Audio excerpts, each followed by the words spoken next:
امام بخاری نے نا فیصلہ کیا کہ نیشاپور میں جا کے مدرسہ بناتا ہوں۔ امام مسلم آپ کے شاگرد ہیں جنہوں نے مسلم شریف لکھی ہے، فرماتے ہیں جب نیشاپور امام بخاری آئے تو اتنا بڑا استقبال ہوا کہ میں نے اتنا بڑا استقبال دیکھا نہیں کبھی۔ امام بخاری نے وہاں مدرسہ بنایا، ہزاروں طالب علم آنے لگے، لیکن ایک منہ دیکھ کے بندہ تھک بھی تو جاتا ہے۔ شروع میں بڑے ذوق سے لوگ آتے ہیں، پھر انہیں کمزوریاں نظر آنی شروع ہو جاتی ہیں۔ بچے سالن نہیں کھاتے، 4 دن ایک ہی روز کھانا پڑے، پھر آہستہ آہستہ فرنٹ پہ بیٹھنے والے اینڈ پہ بیٹھنے لگ جاتے ہیں، ماحول بدل جاتا ہے۔ امام بخاری کے خلاف سازشیں ہونے لگی۔ میں کسی عام آدمی کی بات نہیں کر رہا، پھر کہتا ہوں اس بندے کی بات کر رہا ہوں جنہوں نے قرآن پاک کے بعد وہ کتاب لکھی جسے امت نے سب سے صحیح کتاب بیان کیا۔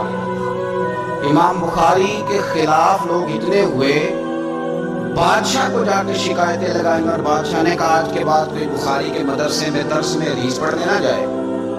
امام مسلم کہتے ہیں اتنا بڑا استقبال بھی میں نے دیکھا، اتنا بڑا استقبال میں نے کبھی نہیں دیکھا، وہ حال بھی میں نے دیکھا کہ امام بخاری پڑھانے والے تھے اور میں اکیلا پڑھنے والا تھا۔ ساری عمر ہی آٹا گوتا ہے، لکھاں کیتے نہیں پیڑے، اب وقت آیا ہی تے محمد بخشا کوئی نہیں ہو بیٹھا ریڑے۔ کدھر گئے عشق کے دعوے، کدھر گئے وفا کے جذبے، کدھر گئے وہ غلامی کی باتیں، کہاں گئے وہ لوگ جنہوں نے کہا تھا کہ ساتھ جئیں گے ساتھ مریں گے، تاد ہمیں آخری وفا کریں گے۔ چلے جاتے ہیں لوگ، معیار بدل جاتا ہے، سوچ بدل جاتی ہے، کہانیاں بنا لیتے ہیں، ذہن بنا لیتے ہیں۔ امام بخاری نے نیشاپور چھوڑ کر ارادہ کیا کہ میں بخارا چلا جاؤں، اپنے شہر۔ سنو یہ درد کی داستان ہے لوگوں، سنو اس بندے کی بات کر رہا ہوں جس کا نام جپتی ہے دنیا۔ امام بخاری بخارا ہے، پھر بڑا استقبال ہوا، پھر بہت بڑا مدرسہ بن گیا۔ یہ وہ بندہ ہے جن کے بارے میں نبی پاک علیہ السلام فرماتے ہیں اسے میرا سلام کہنا۔ یہ وہ شخص ہے کہ شیخ ابو زید کہتے ہیں میں نے خواب دیکھی تو حضور نے فرمایا مجھے کب تک شافعی کی کتابیں پڑھتے رہو گے، میری کتاب کیوں نہیں پڑھتے؟ یا رسول اللہ صلی اللہ علیہ وسلم میں صدقے جاؤں، قربان جاؤں، میں لفظوں پہ بھارو جاؤں، سنیں آپ کی کتاب کون سی ہے؟ فرمایا بخاری شریف پڑھا کرو، وہ میری کتاب ہے۔ جن کی لکھی کتاب کو میرے محبوب کہ میری کتاب ہے۔ بخارے میں بڑا استقبال ہوا، لیکن پھر بخارے کے سربراہ نے کہا، سردار نے کہا، خالد بن زہری جو امیر تھا بخارے کا، امام بخاری کا تو خیال تھا میں اپنے شہر آ گیا ہوں، اس نے کہا جی میرے بچے کو گھر آ کے پڑھایا کریں۔ آپ فرمانے لگے یہ نبی پاک کی حدیثیں میں نے رسوا نہیں کر سکتا، جہاں سارے لوگ بیٹھتے ہیں تیرا بچہ بھی وہاں بیٹھے۔ لوگوں کو پتہ ہی نہیں لوگ کس طرح کی سازشیں کرتے ہیں۔ اس نے کہا جی ٹھیک ہے میں اپنا بچہ بھیج دوں گا، پر جس وقت میرا بچہ کلاس میں ہو اور کوئی بھی نہ ہو، اکیلا ہو میرا بچہ۔ امام بخاری فرمانے لگے اگر کوئی اور آ کے کہے کہ میں نے بھی حضور کی حدیث سنی ہے تو میں کیسے منع کروں؟ ساروں کے بیچ بیٹھ کے پڑھے، یہ حضور کے دین کا فیض ہے، یہ بڑا وسیع ہے، جو آئے گا ملے گا۔ اس نے آپ کے خلاف فتوے لینے شروع کر دیے۔ ہاں جانے کا مار دے کوئی مجھے کافر کر کے، شہر کا شہر مسلمان بنا بیٹھا ہے۔ فتوے لینے شروع کر دیے، امام بخاری کے خلاف سازش ہوئی، حکم ہوا کہ بخاری تو بخارا چھوڑ جا، یعنی اپنے وطن سے نکل جا۔ اپنے وطن میں بے وطن ہو گئے امام بخاری، نیشاپور والوں نے نکالا تو بخارا آئے۔ اس نے حکم دیا تو امام بخاری بخارا سے نکلے، آنکھوں میں آنسو ہیں، لے سجنا اثر توڑ دی بائی، اساں جان دیتی رات تیرے، ارادہ کیا سمرقند جا کے ڈیرا لگاتا ہوں، حضور کی حدیثیں تو پڑھنی سننی ہے نا۔ یارو بڑی تکلیف میں آ جاتے ہیں کئی دفعہ دیندار لوگ، بڑی اپنے بھی کئی دفعہ اپنے بھی شکایت کر دیتے ہیں، اپنے بھی پیچھے پیچھے ہونے لگتے ہیں۔ آپ یقین کریں کئی دفعہ دل کرتے یار سارے باتیں کرتے تیری نہیں بنتی تھی، تو نہ کرتا۔ ایک عالم کہا کرتے تھے ایک دفعہ کہ کسی ماں کے بیٹے نے ماں کو تانا دے دیا تو ماں رو پڑی اور کہنے لگی پتر درانیاں کے نیتے بنڈا سی، ننانا کے نیتے بنڈا سی، تو میرا اپنا سا۔ وہ یہ اپنے کئی دفعہ اس طرح کی بات کرتے کہ وہ کانوں سے ٹکرا کے نہیں گزرتی، وہ تیزاب کی طرح رک جاتی ہے، چھلنی ہو جاتا ہے۔ کہ اس نے کہا، اس نے میرے اپنے نے امام بخاری بخارا سے روتے ہوئے نکلے، سمرقند جاتا ہوں، پتہ چلا کہ سمرقند جانے سے پہلے ہی کچھ لوگ کہہ رہے ہیں جی دیکھو ان کے اپنوں نے نہیں رکھا، پتہ نہیں کیا حال ہے۔ امام بخاری رستے میں ایک چھوٹی سی بستی تھی خرتنگ، وہاں رک گئے۔ سنو یارو، پھر کہتا ہوں اس بندے کی بات سنا رہا ہوں جو اس امت کو سب سے قیمتی کتاب دے گیا۔ امام بخاری خرتنگ میں تھے، 62 سال عمر، سفید داڑھی، رو پڑے، اللہ میں نے ساری زندگی تیرے نبی کی حدیثیں جمع کی ہیں، اے میرے مالک تیری زمین بڑی وسیع ہے پر بخاری پر تنگ ہو گئی ہے، میرے اوپر رحم کر دے۔ امام بخاری نے وہاں دعا فرمائی، دوپہر کو دعا فرمائی، شام کو بیمار ہوئے، رات کو وصال ہو گیا۔ لے او سجنا اساں توڑ نہیں پائی، اساں توڑ نہیں پائی تے جان دیتی رات تیرے، مجھے کہہ لینے دے، مجھے کہہ لینے دے، مجھے کہہ لینے دے، بے قدراں کچھ قدر نہ جاتی، او کیتی خوب تسلی ہو، دنیا دار پجاری زردے کتیاں دے کر ٹلی ہو، او بک بک روسن اکھیاں تکیو ویکھ حویلی کلی ہو، تے کوچ نصیر اساں جدوں کیتی، کوچ نصیر اساں جدوں کیتی، پھر بہ جانی تھر تھلی ہو، اور میرے مرنے پہ آنسو شور مچ جائے گا دیکھو گے، کہنے الوداع سرکار خود تشریف لائیں گے۔ ایک بندہ کہتا ہے میں نے رات کو خواب دیکھا کہ نبی پاک صحابہ سمیت کھڑے ہیں، کسی کا انتظار ہو رہا ہے۔ میں نے عرض کی سونیا میں قربان جاؤں، یہاں کیوں کھڑے ہیں؟ تو فرمایا بخاری آ رہا ہے، بخاری آ رہا ہے۔ دنیا والے بھول جائیں پر جن کی بندہ نوکری کرے وہ کیسے بھول جائیں؟ اور ویسے بھی اگر مالک کو پتا ہو نا میرا خادم ٹھیک ہے، مالک اور غلام کا تعلق مضبوط ہو تو دنیا جو مرضی کہتی ہے۔ میرا آپ سے مشورہ ہے کبھی بھی دین کے لیے کچھ کرو تو بندوں سے نام نیکی کی امید نہ رکھنا، اگر آپ کو اجر لینا ہے تو رب رسول اجر عطا کریں گے۔ وہ شخص کہتا ہے میں نے اٹھ کے دیکھا، میں نے اٹھ کے صبح پتہ کیا تو وہ وہی وقت تھا جب مجھے حضور کی زیارت ہوئی جس وقت امام بخاری کا انتقال ہو گیا۔ لوگوں نے آپ کو دفن کیا تو قبر کی مٹی سے خوشبو آنے لگی، لوگ تبرکن مٹی لے جانے لگے۔ سمرقند کے لوگ بارش نہیں ہوتی تھی، قحط پڑ گیا، سارے اکٹھے ہو کے امام بخاری کی قبر پہ گئے تو اللہ نے بارش عطا فرمائی۔ اتنا بڑا آدمی لیکن بے قدراں کچھ قدر نہ جاتی۔ دو باتیں آپ نے اس گفتگو سے یاد رکھنی ہے، ایک تو بندوں سے اجر کی امید نہ رکھیں، یہ چھوڑ دیں کہ بندے واہ واہ کریں گے تو میں نے کام کر دیا۔ آپ غریب کی مدد بھی کریں، آپ نیکی بھی کریں، آپ خیر بھی کریں، اداروں سے، مسجدوں سے، مدارس سے بھی پیار کریں، لیکن واہ واہ کی توقع بندوں سے، اور اگر رب رسول نے ایک دفعہ بھی واہ واہ کر دی نا تو پھر واہ بلے بن جائے گی، پھر کیا بات ہے۔ اور ویسے بھی جیڑیاں گڈیاں آپ پہ اڈیاں وہ نہ چڑھن اونچائیاں، وہی گڈیاں اونچیاں اڈیاں جیڑیاں سائیاں آپ چڑھائیاں۔ اس لیے ایک بات تو یہ کہ اجر اللہ رسول سے امید، اور دوسری بات یہ یاد رکھ لیں کہ سونا وہی ہے جو سونے کی باتیں کرتا ہے، میٹھی بات اسی کی ہے جو مدینے والے کی حدیث بیان کرتا ہے۔ سرکار کی باتیں یاد رکھیں، سرکار کی باتیں کریں۔ یہ تلخ وقت چل رہا ہے، کڑوا وقت ہے، پر یارو باتیں میرے نبی کی یاد کرو، ان میں بڑا ہی مزہ ہے۔ اللہ تعالیٰ امام بخاری کے درجے بلند کرے اور اللہ تعالیٰ ہمارے حال پہ رحم کرے۔ ابھی 10 منٹ عادت ہو جائے نا دعا مانگنے کی، علیحدہ سے یاد کرو۔ حضور نے فرمایا جو فرض نماز کی بعد دعا مانگے اللہ اس کی قبول کر لیتا۔ نبی پاک صلی اللہ تعالیٰ علیہ وسلم نے فرمایا اللہ مسافر کی دعا قبول فرمائے۔ حضور نے فرمایا اللہ مظلوم کی دعا قبول فرماتا ہے۔ حضور نے فرمایا بیمار سے دعا کراؤ اللہ اس کی دعا قبول فرماتا ہے۔ میرے نبی پاک نے فرمایا ماں باپ جب بھی اولاد کے لیے ہاتھ اٹھائیں، ویسے تو بولے شاہ تو آسمانی اڑ دیے ہی پڑھ دیں، جہاں گھر بیٹھا انہوں پڑھے گا ہی نہیں۔ حضور فرمانے لگے ماں باپ جب بھی اولاد کے لیے دعا فرمائیں اللہ ان کی دعا کو قبول کرتا ہے۔ آپ اپنا تعلق بنائیں، دعا کے ساتھ، عبادت کے ساتھ، مصلی کے ساتھ رشتہ بنائیں، استغفار پڑھیں۔ صلاح الدین ایوبی صلیبی جنگوں میں تھے، رات کو مسجد اقصی میں نماز پڑھی تو پریشان تھے۔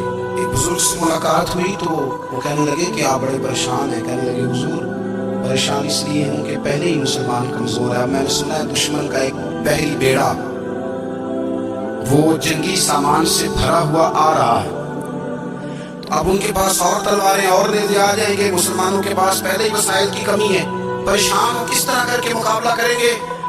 یہ بات کہتے ہی صلاح الدین ایوبی نے بزرگوں سے کہا حضور آپ بھی دعا کرو، دعا کی بڑی طاقت ہے۔ میرے نبی پاک نے فرمایا دعا مومن کا ہتھیار ہے، دعا مومن کا، دعا مومن کا۔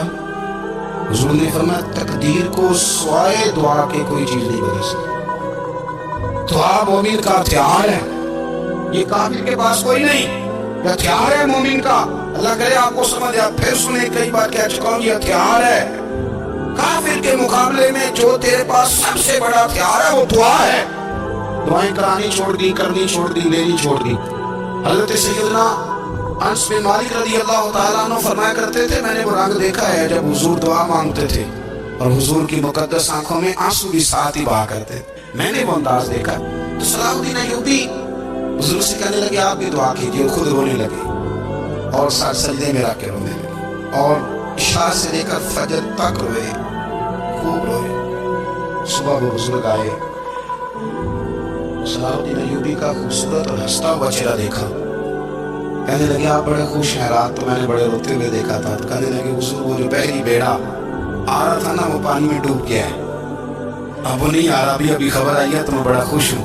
بزرگ کہنے لگے اٹھ سینے سے لگ اور سن ایک بات، وہ بحری بیڑا پانی میں نہیں ڈوبا، وہ تیرے آنسوؤں میں ڈوب گیا۔